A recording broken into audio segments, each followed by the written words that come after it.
us. It is written by us. We choose our destiny. And it is time to take our destiny into our own hands and reclaim our economic future. And part of what that means is getting this rescue plan that's before Congress done. I know there are many people who were outraged when this administration initially asked the American people to sign a blank check to solve the crisis. I was outraged too. I spent a lot of my time being outraged over this administration. But that's why I fought to make sure the rescue plan protects taxpayers, provides oversight and accountability, helps struggling homeowners stay in their homes, and doesn't reward the Wall Street executives whose greed and irresponsibility led us into this perilous moment. Now, while these taxpayer protections are now part of the rescue plan, this plan is still not perfect. It is what we must do to prevent a crisis from turning into catastrophe. But understand, even with this plan, we may face a long and difficult road to recovery. And that's why, if I'm president, passing this rescue plan won't be the end of what we do to strengthen our economy. It's only the beginning.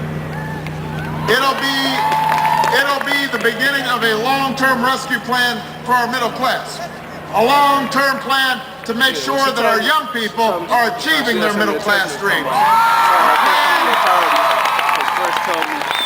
A plan that will create millions of new jobs, help families keep up with rising costs, relieve the burden of crushing health care, educate the next generation of Americans with the skills and knowledge to compete with any workers anywhere in the world. Now, people have asked me whether the size of the plan that Congress is voting on, together with the weakening economy, means that the next president will have to scale back his agenda and some of his proposals. And there's no doubt that some programs or policies that I've proposed on the campaign trail may require more time to achieve. But I reject the idea that you can't build a strong middle class at a time when our economy is weak. I believe building a strong middle class is the key to making our economy strong, and that's what we'll do when I'm president. Obama supports peaceful promotions.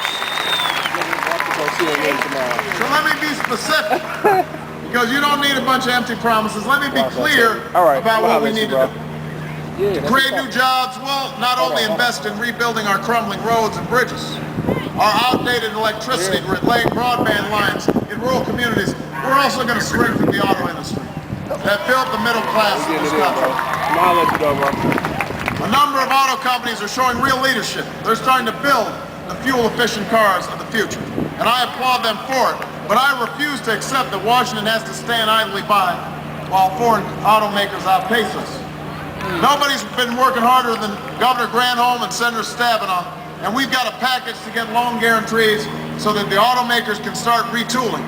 But we're going to need a president who is fast-tracking that money, a president who is partnering with them, a president who cares about Michigan, a president who cares about the auto industry, and I'm running for president to make sure the cars of the future are made in the same place they've always been made, right here in Michigan.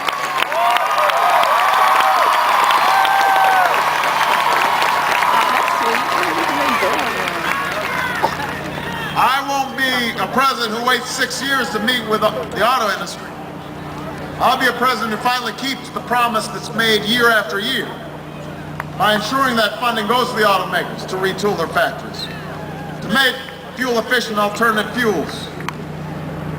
And we're going to make sure that the research and development that's needed for this new energy economy is done right here, because we've got some of the greatest universities in the world right here in Michigan, and we've got to use them to create the innovation that will drive our economy in the 21st century. And as we fight to reverse the decline in manufacturing that's happened over the last 8 years, we're also going to bring manufacturing into the 21st century.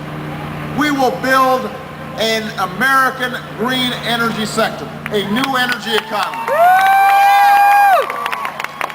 You know, when John F. Kennedy looked up and said, "We are going to the moon in 10 years," the engineers didn't know how to do it.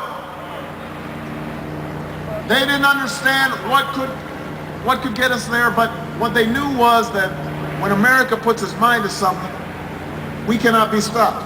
And JFK understood that, and we have to understand that about energy as well.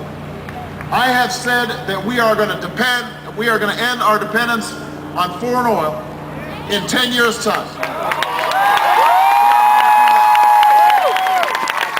And we are going to roll back climate change so that we are passing on a planet that is as good as the one we inherited. And we are going to make our economy stronger by breaking that dependence. But to do it, we are going to have to invest.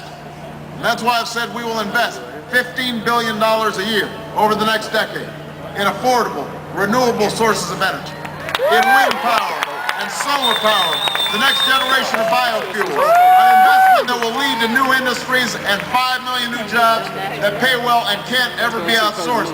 So young people, I want you to get ready for this green economy, because you're going to be designing the wind turbines of the future and the solar panels of the future. We're going to be reopening those old factories. And if you are coming from agriculture, then we are going to need you to help grow the switchgrass that creates the cellulosic ethanol of the future. There are multiple ways in which you are going to be able to drive this new economy in the 21st century, but we are going to need your help. We are going to need your vision. It looks like everybody's waving back there. Did somebody faint? Is that right? Did somebody faint back there? Or are you just saying hi? Okay, if somebody fainted, can EMT just check that out?